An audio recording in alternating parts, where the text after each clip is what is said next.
తేలు విషం అనేది ప్రపంచంలోనే అత్యంత ఖరీదైన పదార్థాల్లో ఒకటిగా గుర్తింపు పొందింది. ఎందుకంటే ఒకప్పుడు తేలు విషం ధర ఇప్పుడు సుమారు 8,60,000 దాకా ఉంది.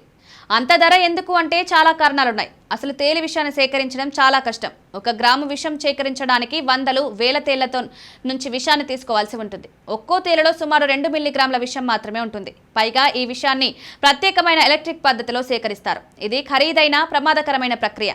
అందువల్ల తేలు విషం ధర చాలా ఎక్కువగా ఉంటుంది. తేలు విషం చాలా అరుదుగా లభిస్తుంది. దీన్ని సేకరించే విధానం అత్యంత జాగ్రత్తగా జరుగుతుంది. సాధారణంగా తేళ్లను ప్రత్యేక వాతావరణంలో పెంచి వాటి తోకలోని విష గ్రంథుల నుంచి విద్యుత్ షాక్ లేదా మానవ పద్ధతుల ద్వారా విషాన్ని తీస్తారు. ఈ ప్రక్రియలో తేలు ప్రాణాలతో ఉండేలా చేస్తారు. తద్వారా మళ్లీ విషాన్ని సేకరించవచ్చు. ఎంత టెక్నాలజీ వచ్చినా తేలు విషాన్ని సేకరించడం మాత్రం అత్యంత కష్టమైన ప్రక్రియల్లో ఒకటిగా మారింది. ఈజిప్ట్, టర్కీ, ఇరాన్ దేశాల్లో తేళ్ల పెంపకం పెద్ద ఎత్తున జరుగుతోంది. పైగా అక్కడి వాతావరణం తేళ్ల పెరుగుదలకు అనుకూలంగా ఉంటుంది. విషాన్ని సేకరించిన తర్వాత దాన్ని గడ్డ కట్టేలా చేస్తారు. తర్వాత పొడిగా మార్చి అప్పుడు అమ్ముతారు.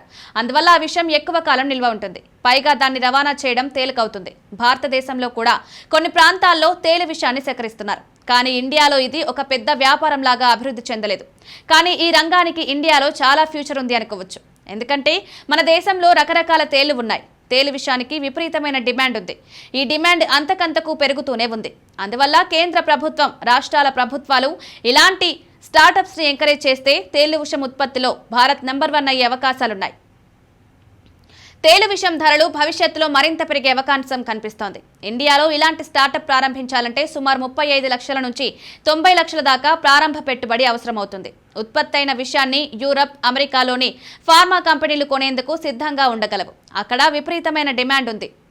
సమస్య ఏంటంటే వెంటనే లాభాలు వచ్చేయవు. కొంత టైం పడుతుంది. కానీ పోటీ తక్కువ, డిమాండ్ ఎక్కువ కాబట్టి భారీ లాభాలు పొందే అవకాశం